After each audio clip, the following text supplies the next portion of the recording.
Aujourd'hui, cette année, c'est une année très importante.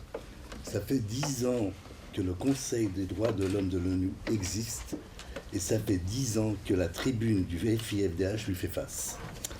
C'est un anniversaire important pour le FIFDH puisque quand je l'ai créé, une des deux idées de départ était de se mettre en face de ce Conseil. Faut-il pour autant commémorer ce 10e anniversaire ? Celui d'une institution dont le bilan est plutôt contrasté. Le Conseil des droits de l'homme est composé des représentants des États.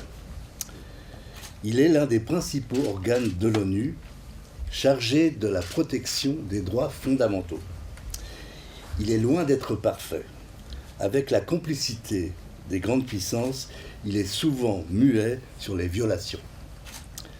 Pour des raisons de réelle politique. Mais il est incontournable. L'une de ses réussites est de soumettre chaque pays à l'examen périodique universel, EPU. Mais les résolutions ne sont pas contraignantes. Cet examen peut avoir des effets très pernicieux. Un exemple parmi d'autres, la Chine, responsable de nombreuses violations. Peine de mort, arrestation d'opposants ou encore le Tibet. On passe l'examen et on ne change rien. La Chine peut ainsi continuer à réprimer en toute impunité. Cet organe est-il en train de perdre son âme ? En effet, le relativisme s'est emparé du Conseil des droits de l'homme.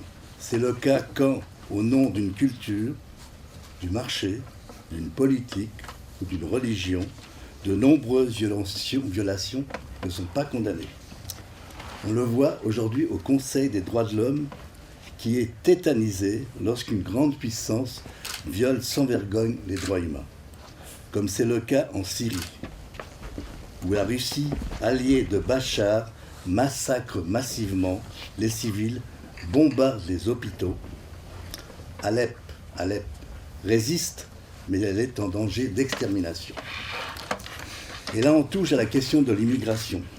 C'est l'une des thématiques de notre programme dont j'ai la responsabilité. Un programme phare du FIFDH qui comprend 14 sujets, qui a été élaboré cette année avec Sabina Timko et Leila Alonso. L'opposition démocratique est en train de se faire écrabouiller non seulement par Daesh, mais par Bachar et la Russie.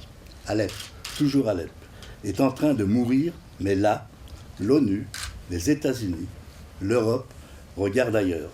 On négocie, on s'accommode avec Poutine qui, lui, massacre. Il faut savoir que seule la paix peut arrêter le flot des réfugiés qui espèrent trouver en Europe une vie meilleure. Mais l'Europe des valeurs fait fi du droit d'asile et les pays européens répondent par un cynique chacun pour soi. À part la Grèce, seule Angela Merkel, en Allemagne, a sauvé l'honneur de l'Europe et a prouvé son attachement aux valeurs européennes en accueillant et en sauvant d'innombrables réfugiés. Elle a parlé avec son cœur. Il faut le saluer. C'est une qualité très très rare chez les hommes politiques, les femmes politiques. Avant de donner la parole à Sabina, un dernier mot. Je voulais vous annoncer que c'est ma dernière année où je serai actif dans ce festival. Je me retire de mon poste de responsable des thématiques.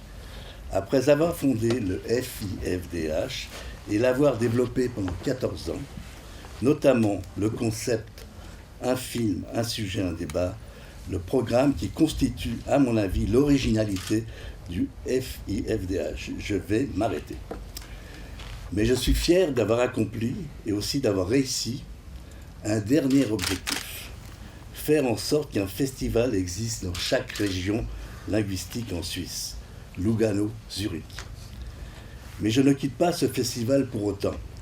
En tant que président d'honneur et fondateur, je veillerai à ce que le festival garde son état d'esprit et continue à s'engager dans la défense des droits fondamentaux. Mais je pense que la nouvelle directrice a le caractère pour poursuivre cette noble tâche. Je vous remercie et je vais passer la parole à Sabina.